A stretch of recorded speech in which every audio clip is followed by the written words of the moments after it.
The Target I work at is definitely haunted. This is definitely not something I'm going to be writing at night.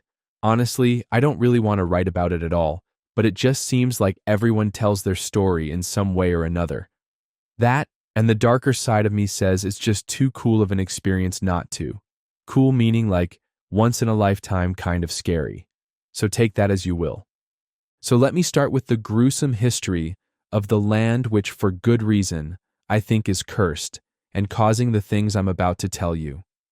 Back in 1966, a hotel by the name of the Blue Canyon first appeared in my town, mostly to cater to the people coming to see the national park that was close by. My town in particular, though, was very conservative at the time, being the classic everyone knows everyone, and anyone's business is fair game at the local brunch table between the old ladies. So, folks started realizing that a big hotel on the outskirts of a gossipy town was the perfect semi-secluded place to do basically anything they wanted in the comfortable privacy of their own rooms, without any of the sneaky neighborhood watch looking in through the windows. And thus the original purpose of the hotel was quickly subverted. The Blue Canyon's business boomed as the town started to grow, and new people stayed there more frequently, which only caused the subversive behavior in the place to grow parallel. It was your standard affair: hookers in the mattress, alarming amounts of drug use, and of course any and every other illegal act under the sun. Did I mention I live in Cali, or could you tell? This all obviously caused the place to get a really bad reputation relatively quickly, and while business went on the down curve after its exciting climax, the owner killed himself somewhere in the hotel. I say somewhere because no one knew and still don't know, due to an impossible amount of details and legal cases clouding that information. Which was kind of surprising, honestly. The guy had a lot of money after the boom, so the decrease in business was all but ruled out as a reason for it. Nevertheless, the building then saw total inactivity and eventually sat completely empty, doing so for the next 10 years until its inevitable demolition in 1986. No one really wanted to touch the place until 2001, when Target bought the land to build its megastore on, the store which still stands there, and which I work in. And I'm not explicitly saying that strange and esoteric things went on there in its years of vacancy, but I'm also not saying that, which is to say that I am totally saying that, and that's why it's super haunted. My parents didn't understand when I said I wanted to work there because they had always been spooked by the place. But A, it's one of the nicer places on my side of the town to work, and B, I'm somewhat of a paranormal fan myself, so when my friend who also works there told me there were ghost stories from other employees who experienced it firsthand, I immediately jumped on the chance. Money and fun, so win-win. All of this culminating in why I'm coming here, to tell these weird stories, with the permission of those involved. For now, I'm just going to start with one cause. I've already been rambling for too long, but definitely expect more entries to come. The first one comes from my coworker, who we'll call Dave for now, just to keep anonymity. He's a stock worker who's been working here since the building's inception and can recall a number of odd occurrences, which will for sure come up later. But I'm going to stick with one of his first encounters from 2002, here and now. So Dave was working an overnight shift one time, making everything look pretty and organized for some company that was to be arriving the next day. They were big wigs, like fat cats of Target, so everyone was a little on edge to get everything done in time, and it just isn't feasible to get shelves looking nice a day or two prior because no customer in the world has any respect for how anything looks and will inevitably misplace things and leave stuff disorganized. He said he remembers it was exactly 2:45 a.m. when things started to seem off. Of course, being in a store all by yourself very late at night can be eerie, but Dave says that he could feel something in the air, like the whole store was heavier somehow, and the ringing silence filled the aisles like any person would. Needless to say, he was ready to leave. However, his shift wouldn't be over for the next 2 hours. That's when he heard it, the intercom activating as the click of the phone could be heard on the other side. He said it stayed on for a couple of seconds in silence before the breathing started. A rhythmic breath going in and out echoed through the whole store and gave him that same anxious feeling that rising or repetitive song melodies do. Dave said that he had a co-worker then, who we'll call Jimmy for now, who had been known to be a prankster. So, having been startled in the middle of his job, he decided to go give Jim a piece of his mind, because that's who he had decided must be behind this. He checked each phone around the store and found nothing until he reached the front office. The phone in the front office was off the receiver, and since it was lying on a table, it couldn't have fallen, as if it had been hung on a wall. Beginning to think rationally, Dave realized that the doors were still locked the last time he checked, and Jimmy didn't even have a set of keys. This didn't leave a whole lot of options, so thinking the worst, he called the police, because he certainly wasn't trying to be murdered or mugged. The police arrived and looked through the store thoroughly and didn't find a single trace of any intruders or trespassers. They tried the intercom again to see if it would make the same noise that Dave had heard, but as soon as they pressed the button, nothing happened. Examining it further, they realized that the phone wasn't working at all. Apparently, after taking it apart to see what was wrong, they found that the entire inside of the receiver had been charred and short-circuited, leaving everyone there a little spooked but unwilling to accept the paranormal as the cause. So Dave and the officers washed their hands of it and chalked it up to faulty wiring and left it at that. Which is where I'll end it for now, because it's starting to get dark outside and I've been staring at a screen for far too long. I'll definitely be back with more stories as I hear them. Might take a while to get the really scary stuff from the people who don't work here anymore, so stay tuned. The Cult at Target. This incident just occurred a few hours ago, and it is still making my head spin. Forgive me if it seems lengthy, but an awful lot was said. My mother, sister, and I, female and 18 years old, were shopping in our local Target. As we stroll around, I recognize a girl named Stacy, also 18 years old, that I used to go to school with. For reference, I dropped out of high school my senior year, so I haven't been in my old high school or seen anyone from there for about a year now. I simply glance at her and keep on moving, doubting that she recognized me because I haven't been in school for a year. A few minutes later, I am on the complete opposite side of the store when I see this girl again. Like last time, our eyes awkwardly met and I tried to just walk past her, but this time she actually said something. "Hey, didn't we play tennis together?" Stacy spoke with wide eyes and a painfully large smile. There was a girl standing next to her, but I didn't recognize her. I simply replied a yes in response. I was never friends with her in school. In fact, I never talked to her or even liked her. That's when she introduced herself as if I completely forgot who she was. She goes on to question if I still went to high school, in which I explained that I graduated early with online classes. The conversation started out normal. I thought it was simply us catching up due to the fact that I had been absent from school. I kept wanting to cut the conversation short. But Stacy kept prodding about what was I doing now, am I in college, and what was college like.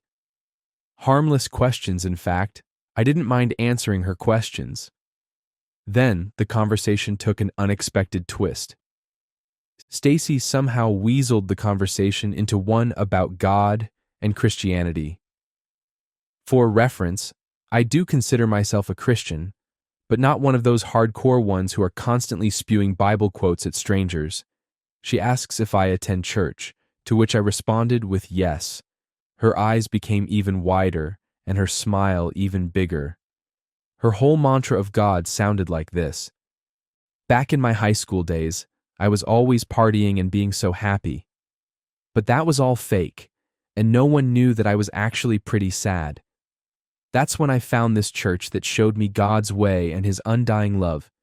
He accepted me, and He'll accept you too. Now, I am always happy for I have God on my side. And at this church, God truly appears before your very eyes. He cured me of all my physical and mental ailments, like when I messed up my knee in tennis. The whole time Stacy spoke, there was a robotic tone about it, as if These's words were memorized, practiced, and rehearsed. There was almost no genuine emotion in her, just wide eyes and a never-failing smile. Then her friend Ashley, late teens or early 20s, began her speech. Keep in mind, my mother and sister are just an aisle away, waiting on me. Ashley's speech went like this. For a while in life, I suffered with depression and suicide. I was always faking to be happy until I found this church. This church truly opened my eyes and heart. I no longer feel dead inside. This is when she hinted that maybe I feel dead inside too, and the only way to recover from it is to look to God. Ashley also used the word zombie to describe this dead feeling, and that's when I began to really think that there's something wrong with these girls. Ashley continued on saying, I don't think it is a mere coincidence that we ran into you. God led me to you. He wanted me to reveal to you the way. God put a vision in my mind of you opening a present, and that present is our Lord and Savior. She kept on ranting how this is destiny that we met, and that God put Stacy and Ashley in my path to reveal himself to me. When Ashley mentioned depression and suicide, I could not help but to believe her for a slight second. I had been struggling with depression for years, but kept it quiet. And with me being a believer of God, I was almost fooled into thinking that this is a sign from God telling me to finally open up and get help. But when Ashley began to ramble about her church, that foolish hope I had dissipated quickly. Then the two moved the conversation onto their church. They kept stating that it was not a normal church, and that God himself, in flesh and blood, came to them at the church.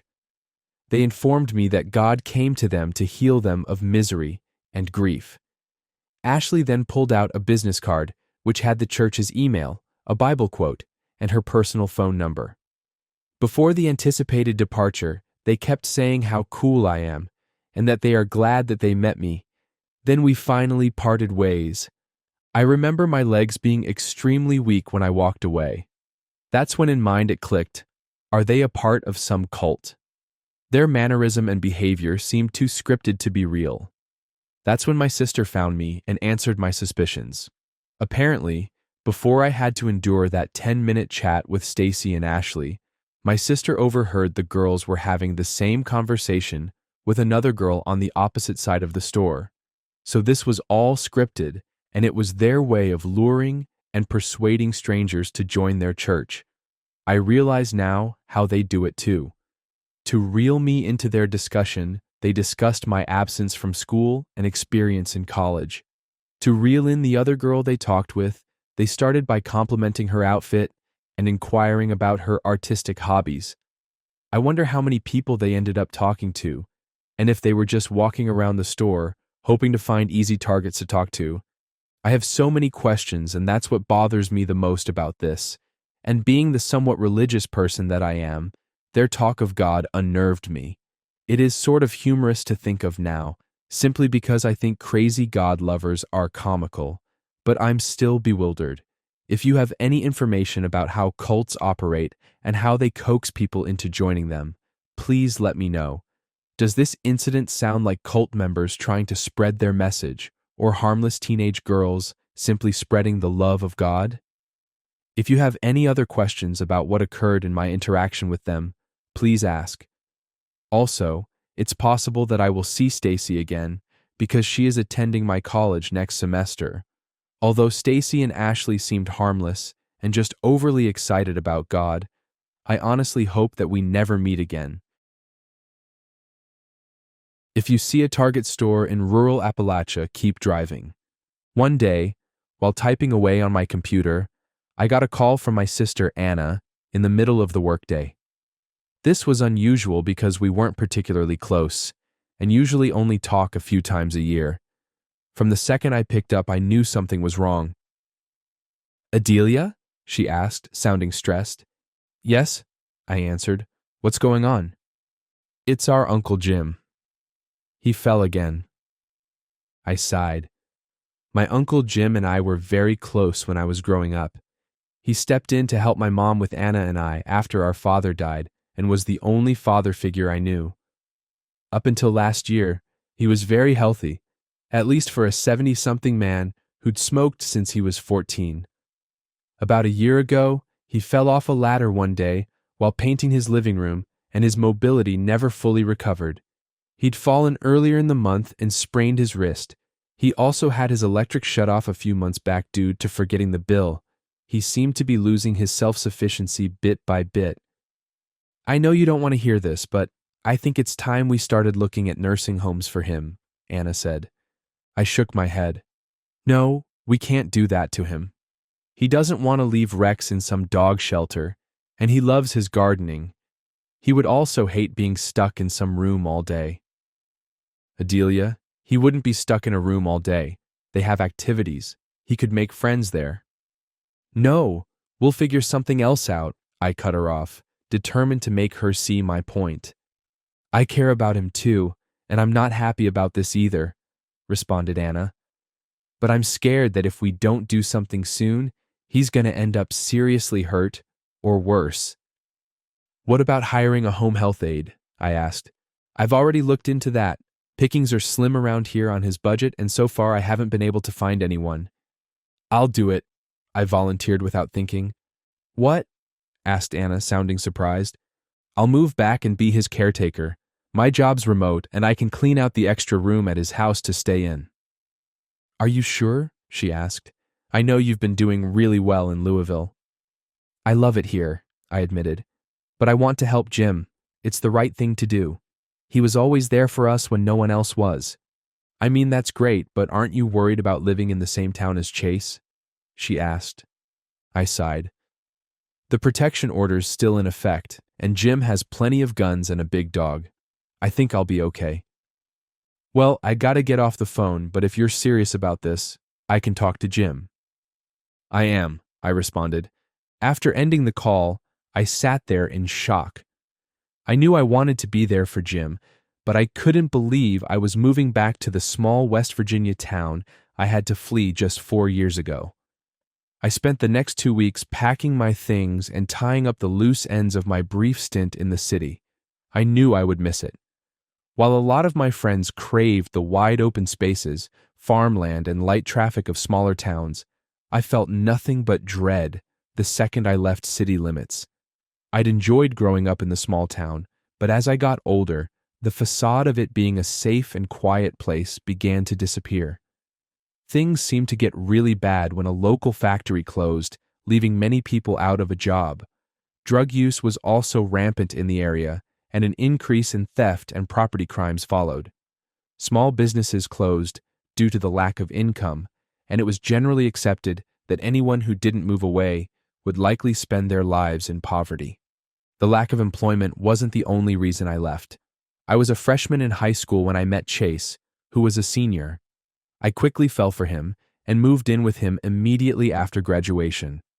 Although he'd been controlling throughout our relationship, I never knew he was capable of violence until his first outburst a few months into us living together. I left a year later. Unfortunately, Chase didn't take the breakup well and immediately began stalking me. I would often notice his car driving past my home and place of employment. He also wrote me unhinged letters accompanied by flowers, sometimes alive, sometimes dead. I went to local police several times for help and was basically laughed off or told this was just a relationship issue that I needed to work out. Chase had a cousin in the police force, which likely didn't help my case. I had few ties to the small town, especially after my mom passed, and decided the most rational option would be to leave. I arrived at Uncle Jim's just a few days after the call from Anna.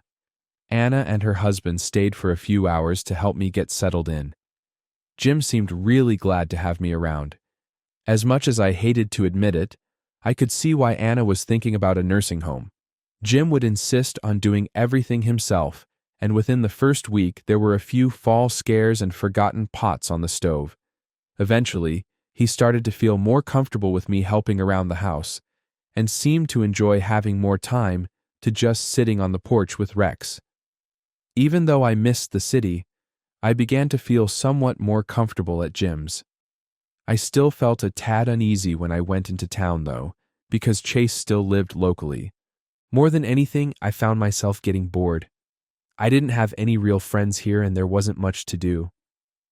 One evening, I found myself taking a drive after Jim went to bed. I just needed to get out of the house for a while. I stayed away from town and was listening to music with my windows down on the back roads. I was actually having a pretty good time until I noticed a truck behind me. I didn't think much of it at first, but they seemed to be gaining on me despite the fact that I was driving well over the speed limit. There weren't any other cars, so I figured they would pass me. They didn't. I glanced up at the rearview mirror and quickly looked back down. The driver was a male around my age. I couldn't see him that well, but he did look a lot like Chase. It was hard to say for certain since I hadn't seen him in years. The truck continued to aggressively follow me. I began panicking, fear welling up into my chest. I reached into my purse for my phone. Damn it. It wasn't there. I remembered putting it on the charger and I must have forgotten to take it off. I could feel myself start to hyperventilate, but I knew I had to stay in control.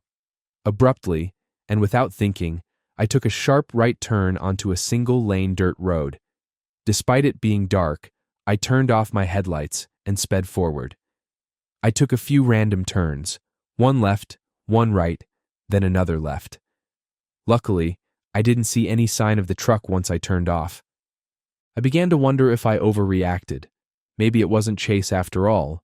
Either way, the driver still seemed questionable. Why tailgate someone for so many miles out in the middle of nowhere when you could easily pass? I quickly realized that I didn't know where I was. Great. Now I was lost at night with no phone. I tried my best to navigate my way home, but nothing was looking familiar. Just as I was losing hope, I saw a light ahead. I couldn't believe what I was seeing. The familiar bright red sign of Target. But how? I glanced around and didn't see anything nearby. No other stores, homes, or businesses. I knew from experience that Target stores are never in small towns, certainly not on the outskirts of a small, impoverished town in West Virginia. I slowly pulled into the parking lot. I didn't see any other cars there. It was pretty late, so maybe they were closed. I decided to walk up and see. I miss shopping at Target while living in Louisville, and it would be nice to be able to get some things to make my room and office at Jim's feel more like home. To my surprise, the store was open. The glass doors opened as I approached. I grabbed a cart, excited to start shopping. I started in the cosmetics aisle, grabbing a few facial creams. I quickly noticed something unusual. There seemed to be no one else in the store.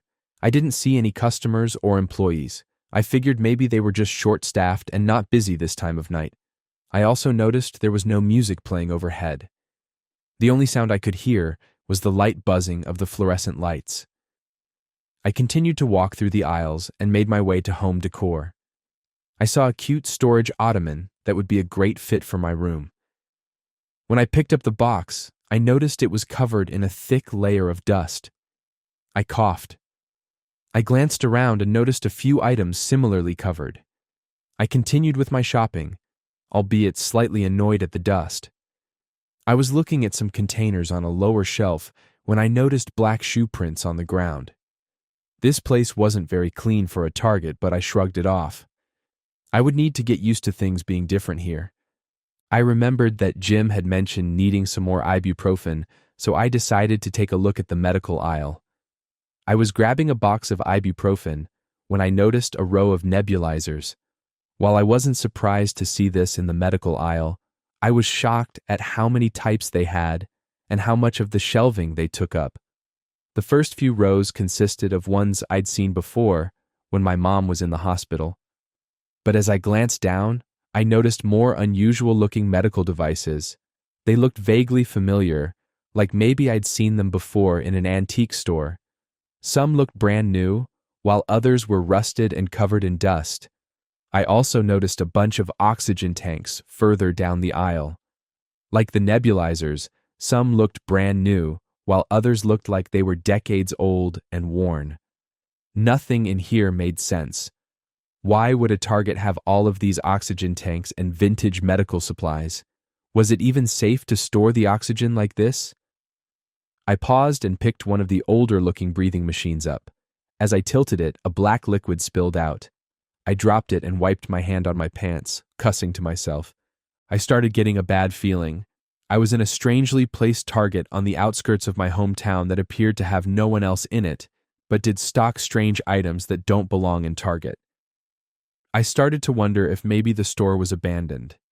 I contemplated abandoning my cart and leaving the store, but as dumb as it sounds, I hadn't been able to buy anything special for myself in a long time, and I was really hoping to get what I came in for. I made my way up to the front and noticed there were no self-checkouts. I glanced around looking for an open checkout. The lights on each line were off and I didn't see any workers. "Hello?" I called out hesitantly. There was no response. I was starting to walk back towards the doors when I noticed a worker. His back was turned, but I recognized the red shirt. "Hey!" I called out. He didn't answer and continued walking away. Feeling frustrated, I decided to head home. As I tried to leave, the glass doors stood still. I tried pulling them apart, but they wouldn't budge. My heart began to pound. I felt trapped, like a caged animal. I was stuck, alone, in this weird store that defied all common sense. Out of the corner of my eye, I noticed a clock. It was 10 p.m. on the dot. I started to reason with myself. Yes, the store's a little off compared to the Targets where I was from, but the doors are probably only locked because they close at 10, and maybe the employee was just wearing AirPods or had hearing issues. I started walking back through the store and saw the employee. His back was turned again, and he was walking ahead of me.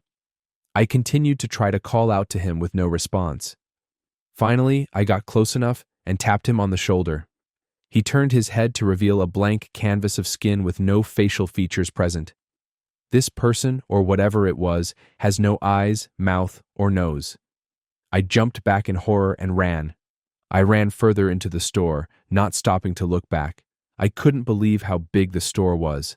I'd been running for so long without hitting a wall or seeing another exit, and the store appeared to go on indefinitely.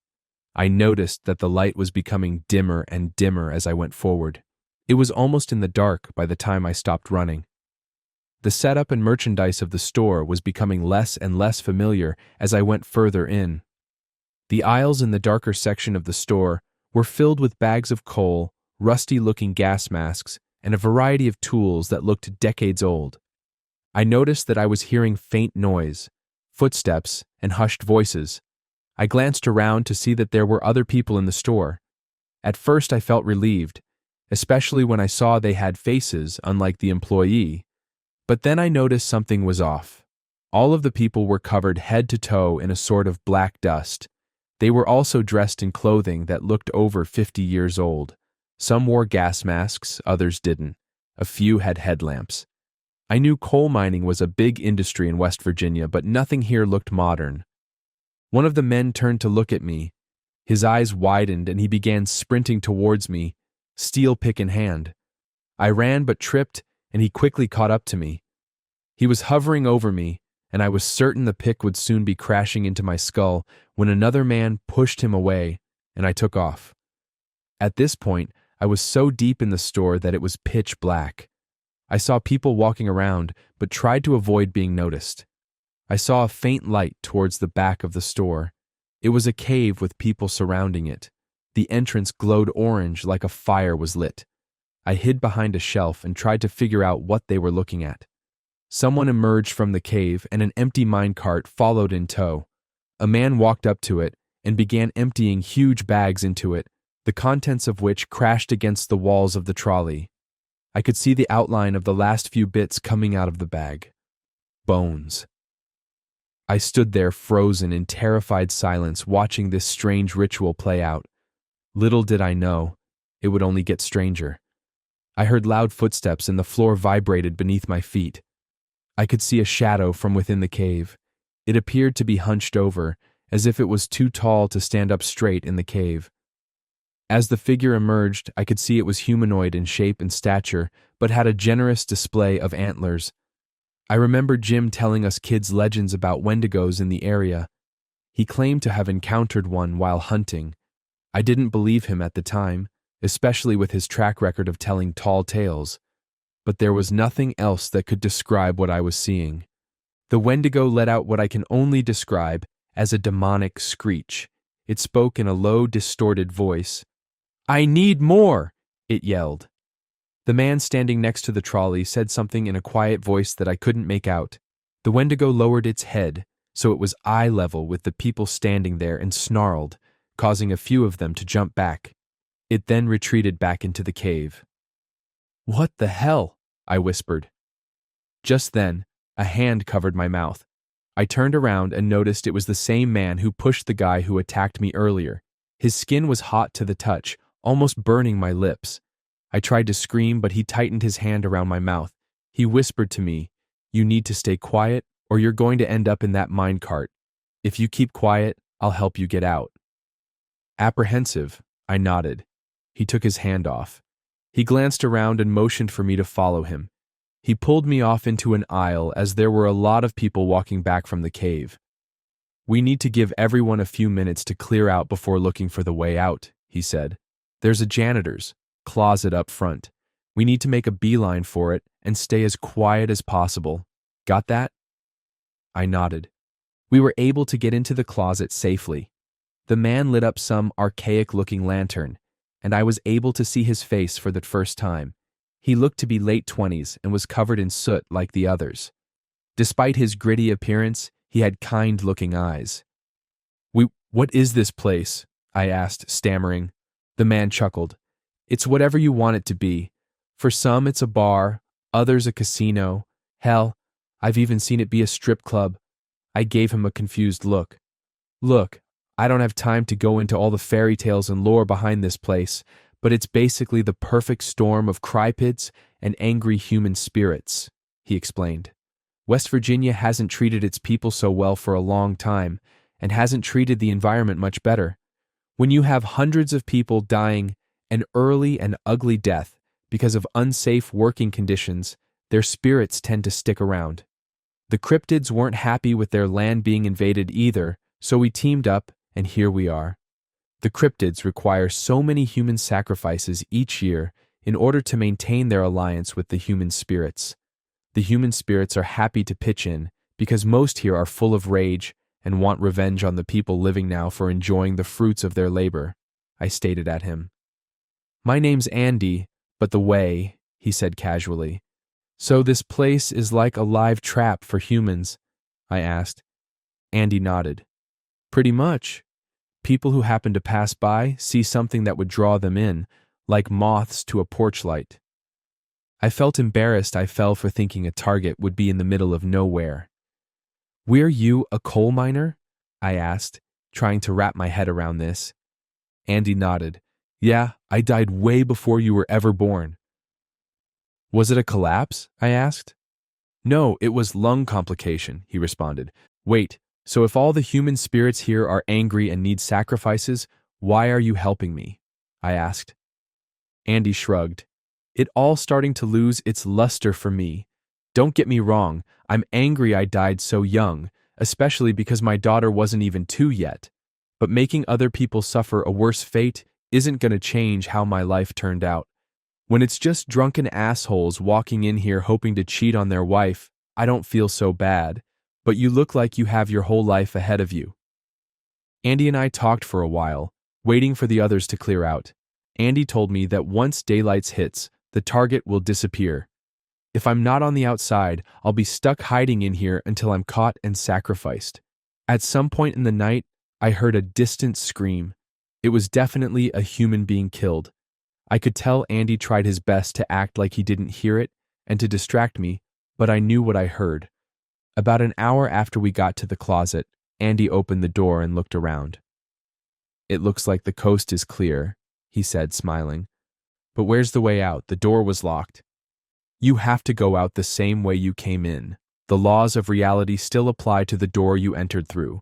So if it was locked, we need to break it or pry it open." "Okay," I answered hesitantly. Andy and I carefully began making our way to the front of the store. Andy grabbed a crowbar off a nearby shelf. Once we were up front, he began prying the door open. The sound of a security system blared the second it opened. Before I could leave the store, someone grabbed me from behind. It was one of the many human spirits. They all came running when they heard the security system. They began to surround me. The one who grabbed me, a large, gruff-looking man wearing overalls and covered in soot, began to strangle me. I tried to fight myself free, but it was no use. I felt the breath leaving my lungs and began to feel dizzy. Just as I was accepting my fate, a familiar face emerged from the crowd. Andy hit the man holding me in the face with the crowbar, bloodying his mouth, then yanked me towards the door. The others attempted to grab me and Andy. One tried to grab my arm, and I clawed and bit him until he let go. As Andy and I got closer to the slightly open door, the spirits began pushing us up against the glass. It felt like I was being crushed. Andy managed to make enough room to move me closer to the door. The crowbar had fallen during the struggle, and I couldn't reach it. I was going to be crushed if I didn't get this door open. I pulled at it for what felt like forever, my fingernails breaking off and bleeding in the process. Then it finally opened enough for me to skip out, and I ran out. I turned back to see the others were angrily turning on Andy. "Adelia, take this and give it to my daughter," he yelled, and tossed a worn envelope out the door. I inched back towards him. "I'm gonna help you, Andy," I said. "No," he screamed. "Just make sure my daughter gets the envelope." I hesitated, then grabbed it and ran to my car. I peeled out of there and was quickly back on the road. I was shaking and hyperventilating the entire drive. It was daybreak by the time I made my way home. Still in the driveway, I looked at the envelope. It was heavy. The outside had a name. The ink was so faded I could barely see it. "Josie Rise," I read. On the inside there was an old-looking watch. I looked it over for a few minutes. Just then, there was a tap on my window. I jumped. It was Jim. "Good God, Jim, you scared me," I gasped as I got out of the car. He looked concerned. "Where were you?" "You look like hell." I shook my head. "It's a long story. I went shopping, but I got lost." "You look like you've seen a ghost," he said. I saw something, that's for sure." Jim gave me a knowing look. "You know, I've seen a lot living here all these years. I was kinda glad when you moved away, thinking maybe you'd be spared some of the strangeness that comes along with living here. But there's more good here than bad. There's so many good people around here that would literally give you the shirt off their back." I guess what I'm trying to say is, when a beautiful landscape and caring, hardworking people are exploited year after year, things start getting weird. The politicians who line their pockets may not be keeping score, but Mother Nature is supernatural forces too. I nodded. "Jim, do you know someone named Josie Reyes?" I asked. "Yeah, she plays poker here every Saturday," he responded, looking curious. "I have something I need you to give her," I told him. I was hunted in Target for over an hour. This is my first post, and although this happened back in December 2019, I still think about it on a daily basis because it was unlike anything I had ever experienced before. I hope it offers some sort of enlightenment on what to do, not to do, if you find yourself in a similar situation. Back in early December, I had ventured out to do a bit of late-night shopping. I'm a 31-year-old stay-at-home mother of 2 young children, so once my husband gets home from work, I like to take some time to myself and go shopping, take a drive or run errands, kid-free. It was around 8:30 p.m. when I arrived at the Target I frequent.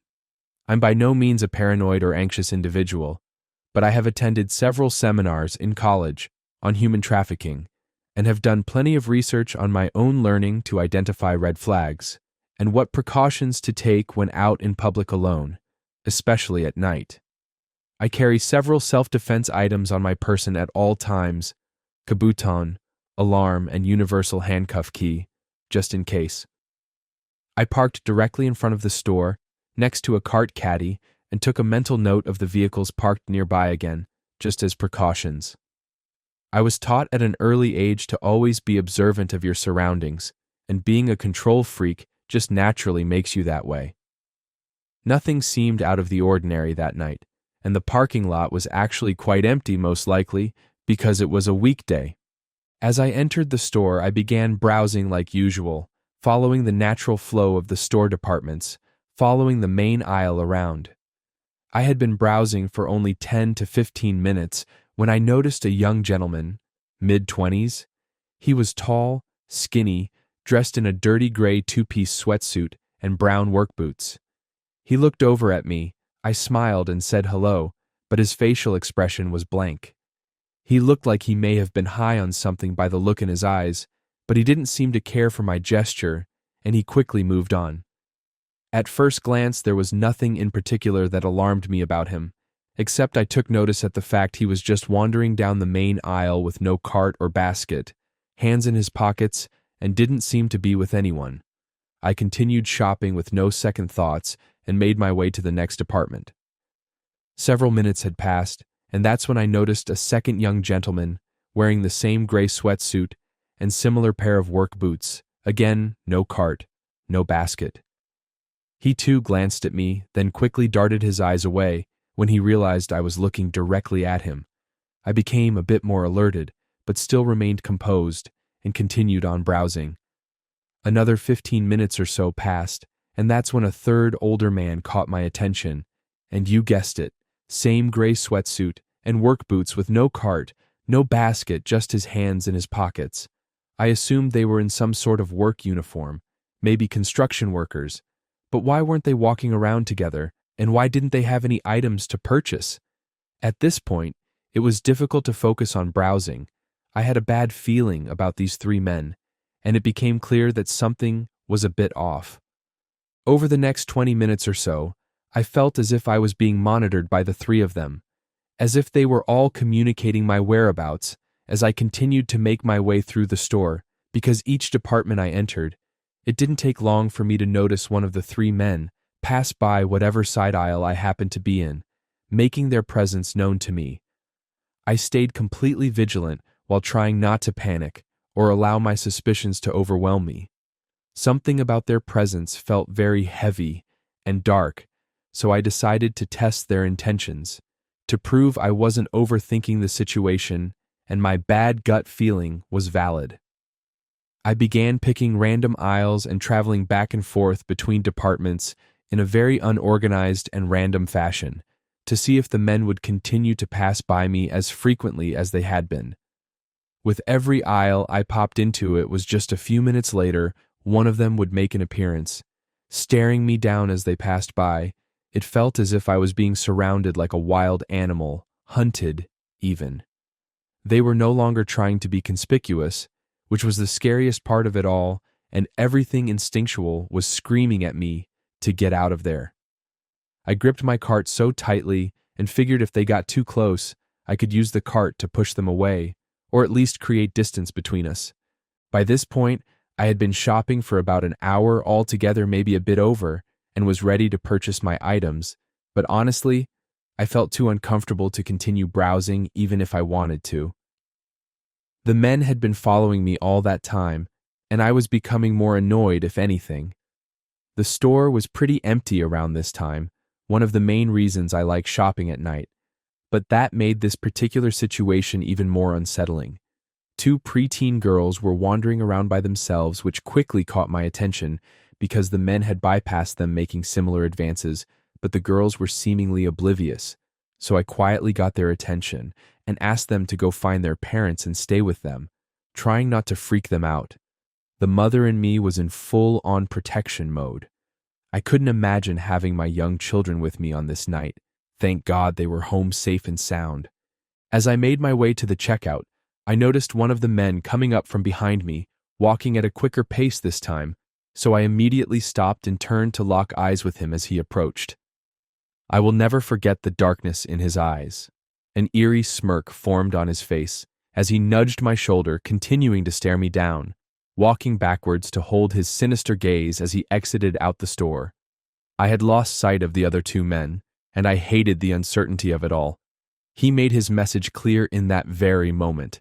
My stomach dropped and my entire body began to shake. It was a feeling I hadn't felt since I was a kid getting lost in the supermarket, a feeling of desperation. I quickly walked to the checkout, discreetly asked the cashier if I could speak to a manager, and told them what had transpired over the last hour, politely asking for a male employee to walk me to my car and for them to alert their security team member. When I told the manager what happened, her face sunk as if she had already known about these men, and once I described them, she confirmed she knew who I was talking about. She expressed that several of the female employees had found the men unsettling in the past, and reassured me that someone would escort me to my car. She made a report about the incident and said she would alert the authorities. I was still shaking but felt relieved that she believed me, and showed concern for the other young female patrons in the store. She took my information, then a young male employee walked me out to my car. What I saw as I exited the store made me so sick to my stomach, solidifying all of my suspicions. A white windowless van was parked in the lot directly behind my car, about a 3 parking space distance between us. One of the men seated in the driver's seat, and the other 2 leaning against the side of the van facing my car, attempting to hide out of view. I mean, how cliché and obvious can you be? Your license plate might as well read Lady Snatchers at that point. Whatever their intent, it didn't seem pure.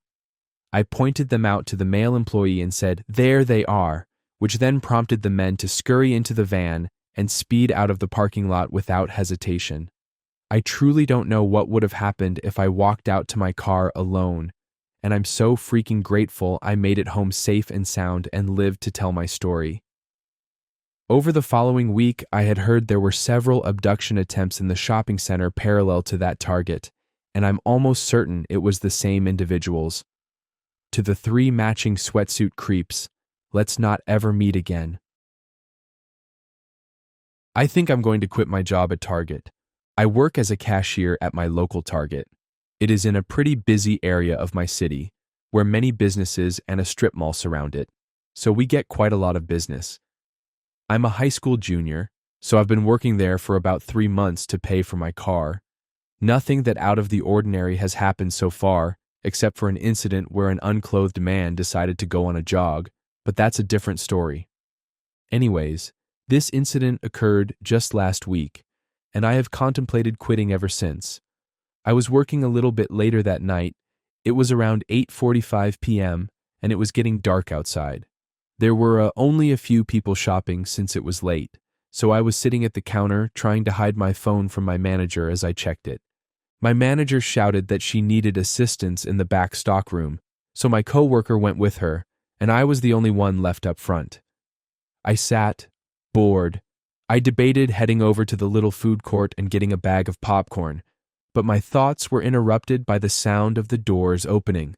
The Target I work at has those motion-detecting electronic doors, but when I looked over, nobody was over there. I dismissed it because those doors malfunction all the time. It was just a false motion. I waited some more and checked out a woman's cart, which had an entire house's decorations in it. A few minutes left, the door opened again, and there was nobody there yet again. Weird, but obviously not unheard of. I would tell my manager to get the maintenance on the doors, but then I saw someone over in the clothing area. They weren't browsing, they were just standing there, motionless. They just stared out into the aisles. I was creeped out a little bit, but thought it was just another drunk person hanging around. I ignored it, and eventually they walked out of the store, still expressionless and barely moving. I decided to go shelve items since there were no customers. I went to the back where the toys were and started shelving some dolls and costumes. Then I saw someone else. It was a different person this time, but they too were just standing there, staring. "Looks like the stoner has a buddy," I whispered to myself. Didn't these kind of people belong in Walmart? I kept shelving, and eventually that person left.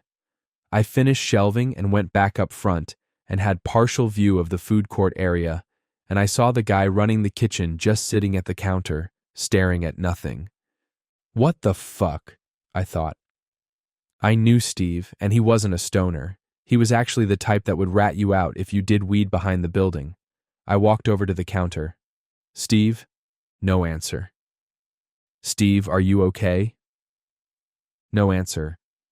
Can I get a small popcorn and a slushie? He made zombie movements to the popcorn, made me a bag, and poured some slushie from the machine. Without any expression, he handed them to me, and then in a monotone voice that you would hear on a text-to-speech program said, $4.50. I gave him the money, my hand trembling in fear. He took it and continued his staring at nothing. I hadn't really noticed because of the weird shit happening, but my coworker and manager were still in the back, and it had been about an hour. I decided to go check on them. I walked inside the stockroom and saw them, standing, staring, in the same damn expressionless state. What the actual fuck? They did nothing. I tried talking to them, but nothing happened. My phone buzzed. It was my alarm. My shift was over. Hey, Amy, I'm clocking out, I told my manager, trying to get a reaction. She just nodded her head in a robotic way. I hauled ass out of that place. I walked out into the parking lot and everyone seemed normal. They were moving and talking like humans. As I glanced back, Steve was still motionless, and my manager and coworker were now up front, but in the same zombie state. This was the first time I stayed at work past 7:30, and it makes me wonder if this happened every night at 9. I am scheduled to work late again next Friday, and I really don't want to chance that weird-ass situation again. A Target horror story. I was recently hired at Target. It was my summer gig while I was home from college. I was a cart pusher. I know it's not glorious, but textbooks are criminally expensive and I needed money badly. One Friday night, I was nearing the end of my shift.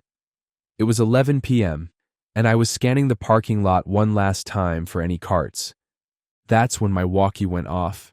It was a male's voice saying there were carts behind the Target and they had to be brought to the front. I didn't recognize the voice.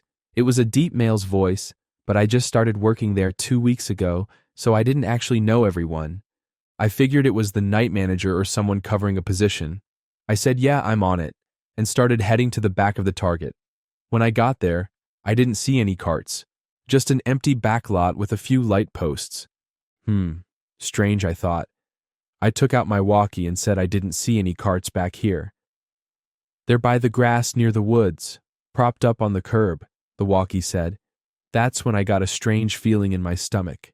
Usually carts are all in the front carousels and never in the back, but I just thought it was some higher-up manager and didn't argue. I made my way closer to the back curb where the grass and trees were. Still nothing, not a single cart. I pulled out my walkie and told them I didn't see anything, and that's when I heard something odd. When I spoke into the walkie, I could hear my voice talking back, almost as if whoever was on the receiving end was standing in the tree lines. I took a step back, and that's when someone from the shadows emerged. They had on all black and were wearing a ghost face mask. They held up the walkie-talkie and said, "Gotcha." They pulled out a huge knife. I turned around, booked it. I didn't look back, but I could hear nearing footsteps directly behind me. I ran into the front of the store. I turned around, and no one was behind me. I immediately found a manager and asked them who had asked me to go to the back. They said no one did. There were no carts back there. But what was odd, the manager did say they had recently lost a walkie-talkie and didn't know where it went. I didn't tell my manager about the person chasing me. I didn't want to cause a huge scene, and I figured there was nothing that could be done. But I did end up quitting that job the next day. I never found out who was hiding in the back of the Target with the walkie-talkie and the knife, and I hope that I never run into them again.